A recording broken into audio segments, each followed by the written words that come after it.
दोस्तों, सीरियल सरू का अगला ट्रैक सचमुच दिल धड़काने वाला है।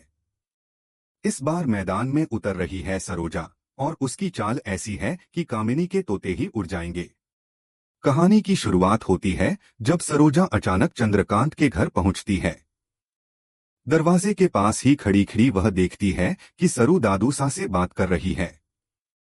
सरू के शब्द सुनकर तो जैसे जमीन ही खिसक जाती है। दादू साहब, मैं आपकी असली पोती नहीं हूँ। जो कुछ भी कर रही हूँ वो बस इस बजाज हाउस को बचाने के लिए है। सरोजा चुपचाप यह सब सुन लेती है।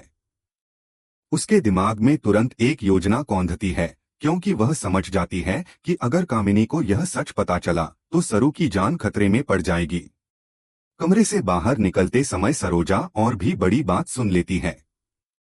पास ही छुपकर उर्मिला और कामिनी की बातें उसके कानों में पड़ती हैं। कामिनी गुस्से में उबल रही है। इस सरू को तो मैं खत्म कर दूंगी। उसने हमारा खेल बिगाड़ दिया है।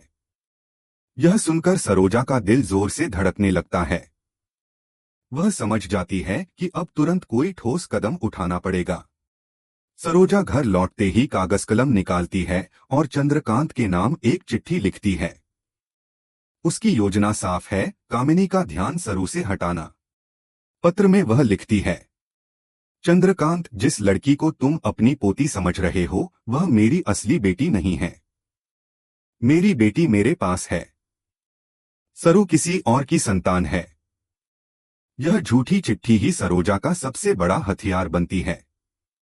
अब देखिए किस तरह यह खेल आगे बढ़ता है। सरोजा चिट्ठी एक नौकर को देती है और सख्ती से कहती है, यह कागज सीधे चंद्रकांत साहब के हाथ में ही देना। फिर वह बिना किसी हलचल के वहां से निकल जाती है। लेकिन किस्मत को कुछ और ही मंजूर था। कामिनी की तेज नजरें सब देख रही थीं। जैसे ही नौकर वहां से गुजरता है, कामिनी उसे रोक लेती है। डराने धमकाने के बाद वह चिट्ठी अपने हाथ में ले लेती है। कामिनी जैसे ही उस चिट्ठी को पढ़ती है, उसके चेहरे का रंग उड़ जाता है। उसमें लिखी बात उसके लिए बिजली गिरने जैसी है। सरू मेरी बेटी नहीं है। असली बेटी तो सरोजा के पास है। अब कामिनी के मन में उथल पुथल मच जाती है। वह सोचने लगती है कि अगर सरू सरोजा की बेटी नहीं है तो उसे खत्म करने का कोई फायदा नहीं। यहीं पर सरोजा की योजना काम कर जाती है। सरोजा ने यह चाल इसलिए चली ताकि कामिनी का सारा ध्यान सरू से हट जाए और वह भ्रम में रहे कि असली बेटी कहीं और है। इस तरह सरोजा अपनी बेटी को हर खतरे से बचा लेती है। आने वाले एपिसोड में आप देखेंगे कि कामिनी और उर्मिला इस रहस्य को सुलझाने की कोशिश में किस तरह बुरी तरह फंसेंगी। सरोजा भी अब पीछे हटने वाली नहीं। वह पूरे दमखम से अपनी बेटी और सच की रक्षा करने के लिए तैयार है। तो दोस्तों, तैयार हो जाइए इस जबरदस्त ट्विस्ट के लिए। क्या कामिनी इस चाल को समझ पाएगी? क्या सरोजा अपनी बेटी सरू को हमेशा के लिए सुरक्षित रख पाएगी? अगला एपिसोड इन सवालों का जवाब देगा और हर पल रोमांच से भरा होगा। आप कितने उत्साहित हैं सरोजा के इस मास्टर प्लान को देखने के लिए? अपनी राय कमेंट में जरूर लिखें और सीरियल सरू के अगले धमाकेदार मोड़ का मजा लेने के लिए जुड़े रहिए। रात गहराते ही बजाज हवेली के आंगन में हल्की ठंडी हवा चल रही थी। शादी की रौनक अब धीमी पड़ चुकी थी, पर घर के भीतर साजिशों का ताप बढ़ता जा रहा था।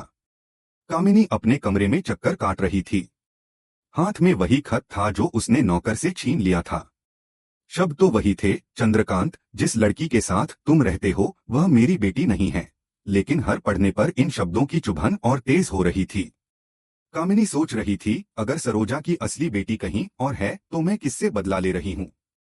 क्या मैं इतनी देर से बेकार ही साजिश रच रही थी? डर और गुस्से का मिलाजुला भाव उसके चेहरे पर साफ झलक रहा था। उसकी आंखों में यह आशंका भी थी कि कहीं यह सच हो गया तो चंद्रकांत का दिल उस पर से उठ जाएगा। उधर सरोजा अपने छोटे से कमरे में शांत बैठी थी। मन ही मन उसने ईश्वर का धन्यवाद किया, हे ठाकुर जी, मेरी बेटी सुरक्षित रहे, यही मेरी सबसे बड़ी जीत है। उसे पता था कि यह चिट्ठी ही वह चाल है जिससे कामिनी का ध्यान सरू से हटेगा।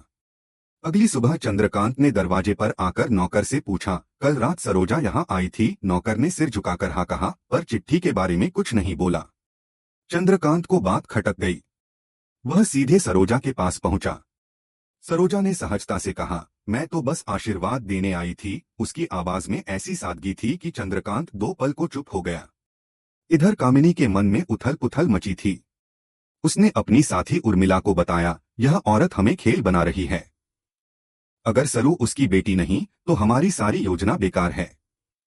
अब हमें सीधी टक्कर लेने से फायदा नहीं। उर्मिला ने सहमति जताई, पर मन ही मन डर भी बढ़ गया। अगर सरोजा सच बोल रही है तो हम किसी अनजान जाल में फंस रहे हैं।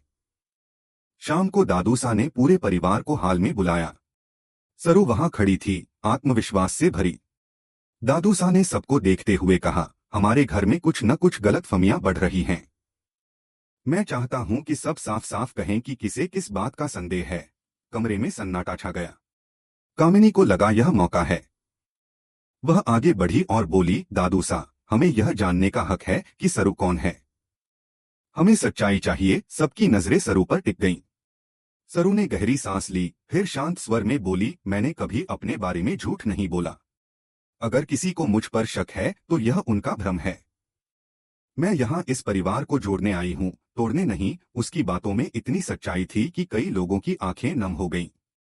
दादूसा ने कहा, बस यही जवाब काफी है। जिस लड़की ने हमारे घर को सम्मान दिलाया उसे हम अपनाते हैं। कामिनी के होंठ सूख गए। वह कुछ और कहना चाहती थी, लेकिन तभी दरवाजे पर दस्तक हुई। चंद्रकांत भीतर आया और बोला, सरोजा जी, आपसे 2 बात करनी है। सभी चौंक गए। चंद्रकांत ने धीरे से कहा, कल रात आप जो लिख कर गई थीं, क्या वह सच है? सरोजा ने बिना घबराए उत्तर दिया, सच वही है जो आप देख रहे हैं। सरू आपके घर की शान है। बाकी बातों पर ध्यान न दें। कभी कभी घर की सलामती के लिए कुछ बातें छुपानी पड़ती हैं। यह सुनकर कामिनी समझ गई कि सरोजा ने यह चाल सोच समझकर चली है। वह चाहकर भी कुछ साबित नहीं कर पा रही थी। उसकी सारी योजनाएं एक कागज के टुकड़े ने खत्म कर दी। उसी समय दादूसा ने सबको प्रसाद दिया और कहा, घर में शांति चाहिए। अब कोई पुरानी बात नहीं होगी। माहौल में हल्की मुस्कान फैल गई। बाहर निकलते हुए उर्मिला ने धीरे से कामिनी से कहा, माँ, यह औरत साधारण नहीं है। हमें